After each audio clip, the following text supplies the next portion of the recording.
Arkansas. We're on day 6 of our 7-day tour, our southern tour through the Super Tuesday, the March 1st states, the SEC primary they're calling it, Arkansas, Oklahoma, Texas, Tennessee, Georgia, Alabama. And I'll tell you, the support we're seeing, it really is incredible. What we are seeing on the ground here in Arkansas, all across the South, and in the early primary states in Iowa, New Hampshire, South Carolina, Nevada, we're seeing conservatives coming together, conservatives united.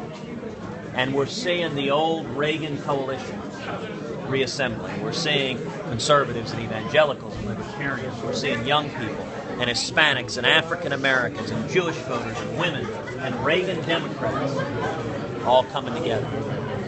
Can you talk to us a little bit about your meeting next week in Texas with the evangelicals and how it fits in with the sweep this week? Sure. What do you hope to accomplish? Well, we are meeting with a great many evangelical leaders from across the country. We'll be meeting with them in West Texas, having a chance just for some fellowship to visit back and forth. Some of them are supporting us already. Others we're hoping will be supporting us, and we'll have a frank and candid conversation.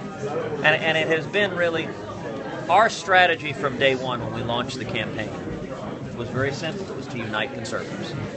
If conservatives unite, we win. And our objective has been to follow a biblical principle, to build on a foundation of stone, not a foundation of sand. So we've worked systematically with the grassroots. The strength of this campaign is over 160,000 volunteers nationwide. Its contributions, we've had roughly 600,000 contributions, people all over the country going to tedcruz.org. And that is the strength, it is the passion, it is the fire of this campaign, is the grassroots rising up and coming together. Senator, it's a long time. It's a long time. Race coming down to you and Donald Trump. Does that mean you kind of are no longer seeing the race as coming down to a conservative versus an establishment candidate? Can you just kind of break that down? Well, Donald a couple of days ago said that he could see it coming down to the two of us, and I think that's entirely possible. If you look at where the polling numbers are, it more and more seems to be headed in that direction.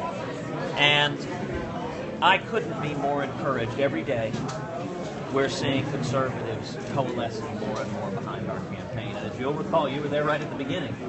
That was our plan from day one. Unify conservatives. What Washington wants is Washington wants us divided. Wants a chunk of conservatives over here, a chunk of evangelicals over there, a chunk of Tea Party folks over there, a chunk of libertarians over there. That's how we lose. It's how a Washington establishment candidate sneaks in and gets the nomination with 23% of the vote. And if that happens, that's how we lose the general. It's how we lost the general. What is abundantly clear, if we nominate another candidate in the mold of a Bob Dole or a John McCain or a Mitt Romney, all three of whom are good, honorable men who love this country, but what they didn't work. The only way to win is to bring back to the polls the millions of conservatives who stayed home in 2008 and 12, to bring back to the polls the evangelical Christians, the Reagan Democrats, the working men and women across this country, and we're seeing that happening each and every day. It's a long time till... You're in Governor Huckabee's home state. He is sliding in the polls currently. What is it that you can do for Arkansans, for these southern states? Well, listen, I like and admire Mike Huckabee. I think he did a good job as governor here. I've enjoyed spending time with him on the campaign trail. You know, my focus as a candidate has been focusing on my positive, optimistic, conservative vision for this country and my record of standing and fighting for conservative principles. And I think primary voters are tired of what I call campaign conservatives, those who talk a good game on the trail but haven't walked the walk. And I think what they're looking for is a consistent conservative, someone who is the same yesterday, today, and tomorrow. You know, a lot of focus in this race has focused on Donald Trump, and I've said many times I'm grateful Donald Trump is running because he's helped frame the central issue in this race as who will stand up to Washington. Now, if that's the central issue, the natural follow-up is, okay, who has stood up to Washington? Who's taken on not just Democrats, but leaders in our own party? And in that regard, my record is materially different from every other candidate on that stage, whether it is standing with millions of Americans and leading the fights to try to stop Obamacare, or standing with millions of Americans and leading the fight against President Obama's illegal executive amnesty, or standing with millions of Americans and leading the fight to stop federal taxpayer funding for Planned Parenthood, or standing with millions of Americans to stop this catastrophic Iranian nuclear deal. which is the single greatest national security threat facing America. Every one of those, I think the reason we're seeing conservatives uniting behind our campaign is they're looking for someone who they can trust to do what he said he would do. And I would mention also, in the wake of Paris, in the wake of San Bernardino, the stakes of this election have become materially higher. People are looking for a strong commander-in-chief. The most important determination any American will make in this election is who is prepared to be commander-in-chief, who has the judgment, who has the experience, who has the strength, who has the clarity of vision to stand up to our enemies, to defeat radical Islamic terrorism. And sadly, both Barack Obama and Hillary Clinton have demonstrated they're utterly incapable of doing so. Indeed, they won't even utter the words radical Islamic terrorism, much less design or implement a coherent strategy to defeat it. If I am elected president, we will utterly destroy ISIS. And as commander-in-chief, I will keep this nation safe. And there is no more important responsibility for the President of the United States than to keep America safe. So you've had a recent back Last and forth question with Senator Rubio over the NSA's bulk collection of phone records. Senator Tom Cotton from Arkansas has a bill that he introduced that would restore some of those powers, and I wonder what you think about that.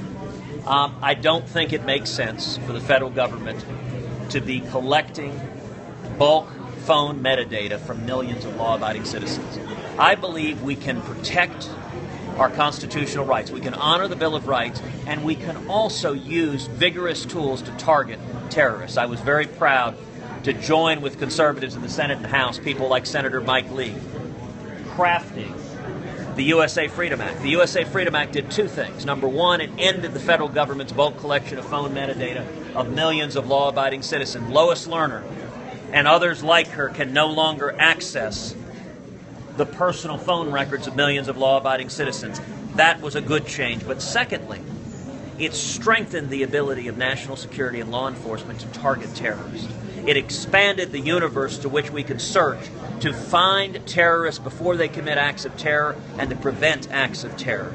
And strengthening those tools was important. We can walk and chew gum at the same time, and we saw in the wake of San Bernardino that the expanded tools the USA Freedom Act gave law enforcement gave the national security and intelligence apparatus the ability to search and track down leads based on that act of terrorism. Listen, the problem we have in the Obama administration is a fundamental problem. It's a problem of political correctness. Because the president, as a matter of policy, refuses to say the words radical Islamic terrorism, the administration is not effectively protecting us against it. So, for example, the San Bernardino terrorists, when they came in, the female terrorist had made public social media posts calling for jihad.